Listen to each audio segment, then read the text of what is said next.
Bismillahirrahmanirrahim. Assalamualaikum warahmatullahi wabarakatuh. Selamat datang di channel Sahabat Luar Biasa. Channelnya orang-orang luar biasa.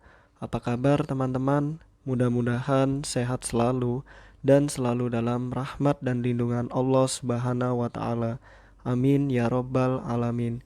Bagi teman-teman yang baru menemukan channel ini, agar tidak ketinggalan informasi yang insya Allah menarik dan bermanfaat, jika berkenan silahkan like, komen, dan bagikan video ini, serta subscribe dan nyalakan tombol notifikasinya. Syukron jazakumullah khairan. Alhamdulillahillazi bini'matihi tatimus solihat.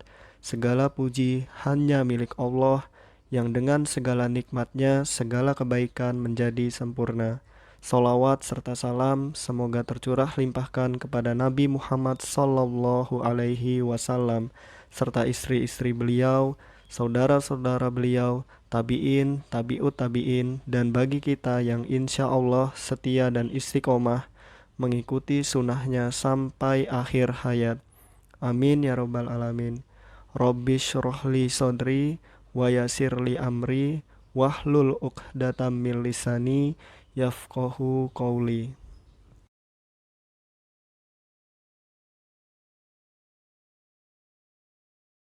Baik, kita latihan soal lagi ya teman-teman. Nomor 1, pijakan awal. Nah, pijakan awal dari adanya program pembelajaran individual adalah A. Bentuk ketidakpuasan atas kurikulum yang ada. B. Tuntutan orang tua. C. Kebijakan pendidikan nasional. D. Kebutuhan anak. Tentu semuanya karena anak. Jadi jawaban yang tepat adalah D. Kebutuhan anak. Adapun pembahasannya, pertama, asesmen adalah upaya yang sistematis untuk mengetahui kemampuan, kesulitan, dan kebutuhan anak pada bidang tertentu. Hasil asesmen dapat dijadikan bahan penyusunan PPI, Program Pembelajaran Individual. Nomor 2, pendidikan yang memandang bahwa manusia adalah makhluk individu akan berdampak pada A. Proses pembelajaran yang bersifat individual. B. Proses pembelajaran yang memisahkan individu yang satu dengan individu yang lainnya. C. Proses pembelajaran yang klasikal. Atau D. Proses pembelajaran yang partisipatif. Tentu saja karena manusia adalah makhluk individu, tentu proses pembelajaran yang bersifat individual. Jawaban yang tepat adalah A. Nomor 3. Kegiatan pembelajaran dalam konteks PPI dapat dilakukan dalam 3 tahap di bawah ini kecuali A. Kegiatan pembelajaran lintas kelas. B. Kegiatan pembelajaran secara perorangan. C. Kegiatan pembelajaran dalam kelompok besar. D. Kegiatan pembelajaran dalam kelompok kecil. Nah ini ya teman-teman, konteks PPI itu pertama dari yang paling kecil dulu, perorangan, lalu kelompok kecil dan kelompok besar, tidak sampai ke lintas kelas. Jadi jawaban yang kecuali adalah A. Kegiatan pembelajaran lintas kelas. Adapun penjelasannya, kegiatan pembelajaran dalam konteks PPI dapat dilakukan dalam 3 tahap, yaitu kegiatan pembelajaran secara perorangan, artinya seorang guru membelajarkan satu orang anak, 1:1 atau 1:1 ya teman-teman.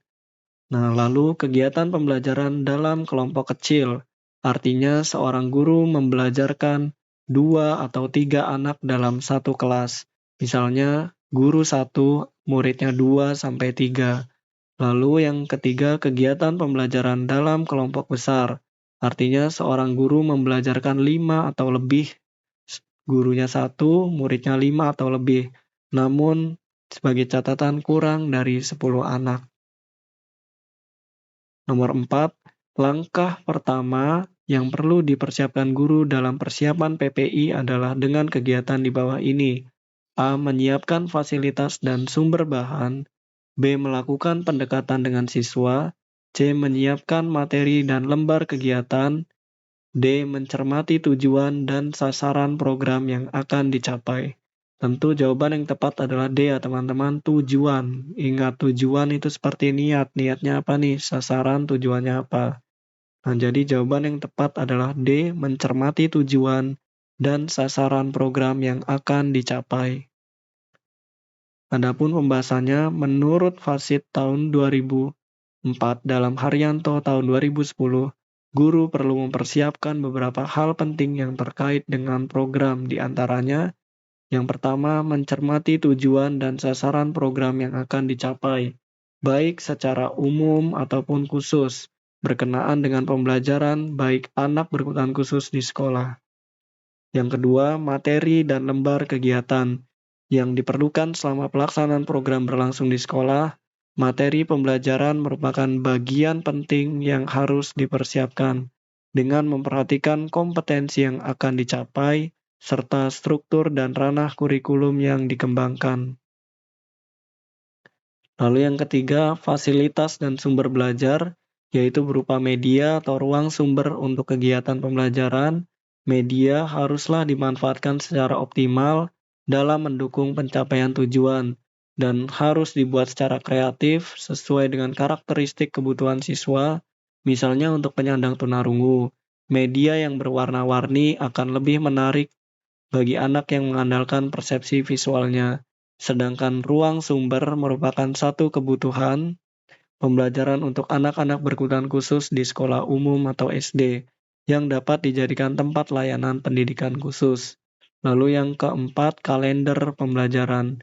Selain memperhatikan kalender pendidikan secara umum, secara nasional, dan tingkat daerah, kalender pelaksanaan program pembelajaran individual dapat dikembangkan sesuai kebutuhan dan kondisi lingkungan sekolah masing-masing. Kegiatan dapat dilakukan pada siang hari atau pada waktu-waktu luang yang memungkinkan program dapat berlangsung. Mungkin tidak harus setiap hari dilakukan, tetapi hanya 2 atau 3 hari dalam seminggu pada hari-hari tertentu saja.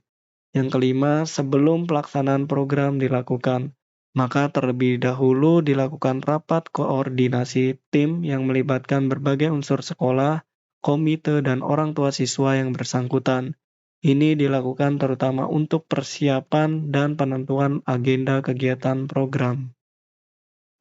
Nomor 5, pendekatan penerapan PPI dengan penggunaan peralatan pembelajaran khusus yang dilengkapi dengan perangkat lunak dan implementasinya difasilitasi oleh guru adalah model pendekatan A. PPI bermodul, B. PPI transaksional, C. PPI pembelajaran perorangan dengan peralatan khusus, D. PPI tujuan instruksional khusus. Jawaban yang tepat adalah C. PPI pembelajaran perorangan dengan peralatan khusus. Nah, di sini kan ada peralatan pembelajaran khusus ya, teman-teman. Adapun pembahasannya PPI melalui pembelajaran perorangan dengan peralatan khusus. Pilihan ini merupakan penerapan PPI dengan penggunaan peralatan pembelajaran khusus yang dilengkapi dengan perangkat lunak dan implementasinya difasilitasi oleh guru. PPI ini sesuai dengan pembelajaran perilaku khusus, seperti latihan bicara, latihan motorik, dan latihan membaca.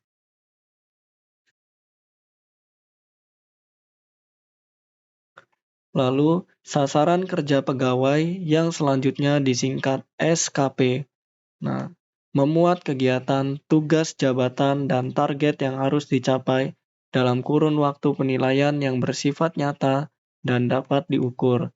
Selanjutnya diatur dalam pasal 6 bahwa jika PNS tidak menyusun SKP, akan dijatuhi disiplin. Dengan ketentuan peraturan perundang-undangan penilaian SKP meliputi aspek A. Kuantitas dan kualitas, B. Kualitas pekerjaan pegawai negeri sipil, C. Kuantitas, kualitas, waktu, sesuai dengan karakteristik, sifat, dan biaya sesuai dengan jenis kegiatan pada masing-masing unit kerja. D. Segala kegiatan yang meliputi kuantitas, kualitas yang dilakukan pada instansi masing-masing pegawai negeri sipil sesuai dengan kegiatan masing-masing unit kerja dengan tetap memberikan toleransi pribadi. Manakah jawaban yang tepat, teman-teman?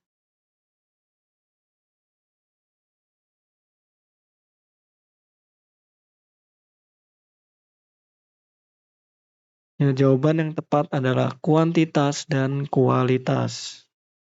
Mohon maaf teman-teman, saya salah. Jawaban yang tepat adalah kualitas pekerjaan pegawai negeri sipil.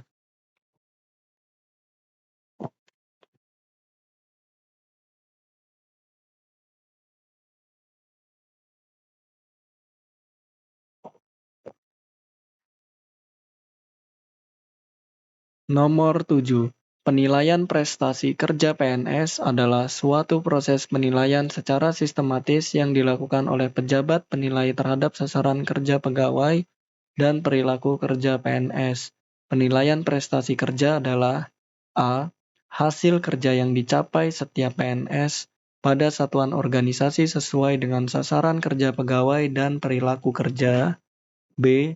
Sebagai kelanjutan dari hasil sasaran kerja pegawai yang selanjutnya disingkat SKP yang wajib dilakukan pegawai negeri sipil. C. Perilaku kerja pegawai negeri sipil yang dipentingkan dalam melaksanakan tugas sehari-hari sesuai dengan tugas pokok dan fungsinya di lembaga.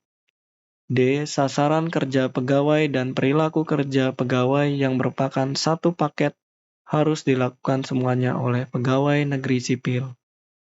Yang manakah jawabannya, teman-teman? Ya, jawaban yang tepat adalah D. Sasaran kerja pegawai dan perilaku kerja pegawai yang merupakan satu paket harus dilakukan semuanya oleh pegawai negeri sipil. Nomor 8. Pelaksanaan refleksi bagi guru merupakan tindakan yang harus selalu dilakukan pada setiap akhir pembelajaran atau akhir kegiatan. Hal ini diperlukan untuk meningkatkan profesionalitas guru yang bersangkutan.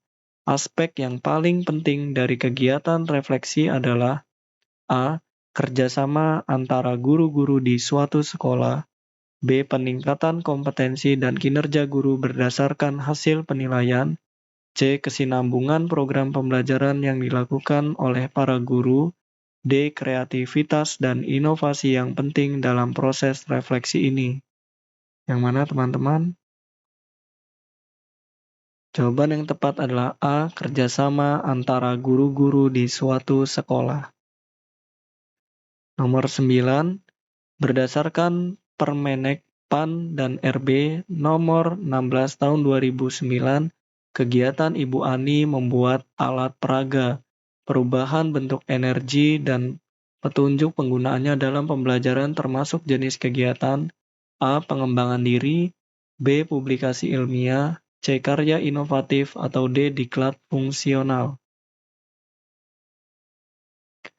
Nah, membuat ya teman-teman, namanya saja membuat alat peraga itu sebuah karya inovatif.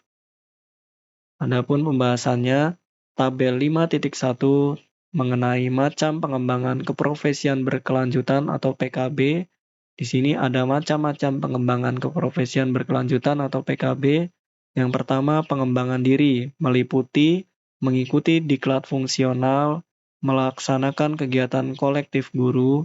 Lalu ada publikasi ilmiah, yaitu meliputi membuat publikasi ilmiah atas hasil penelitian, membuat publikasi buku. Lalu yang ketiga ada karya inovatif, meliputi menemukan teknologi tetap guna, lalu menemukan atau menciptakan karya seni, atau membuat atau memodifikasi alat pembelajaran. Lalu yang keempat mengikuti pengembangan penyusunan standar pedoman, soal, dan sejenisnya. Nomor 10, berdasarkan Permenek PAN dan RB nomor 16 tahun 2009, kegiatan Ibu Ani adalah membuat alat peraga, perubahan bentuk energi, dan petunjuk penggunaannya dalam pembelajaran termasuk jenis kegiatan. Nah, ini soalnya masih sama ya teman-teman seperti sebelumnya, yaitu karya inovatif. Baik teman-teman, mungkin itu saja yang dapat saya bagikan. Apabila ada kebenaran, pastikan itu datangnya dari Allah Subhanahu wa Ta'ala, dan apabila ada kesalahan, pastikan itu datangnya dari saya. Maka, apabila ada kebenaran, mohon doakan kebaikan, dan apabila ada kesalahan, mohon dimaafkan dan diingatkan. Syukron, jazakumullah khairan. Allahumma inni as'aluka ilman nafi'an wa rizqan thayyiban wa amalan mutaqabbalan.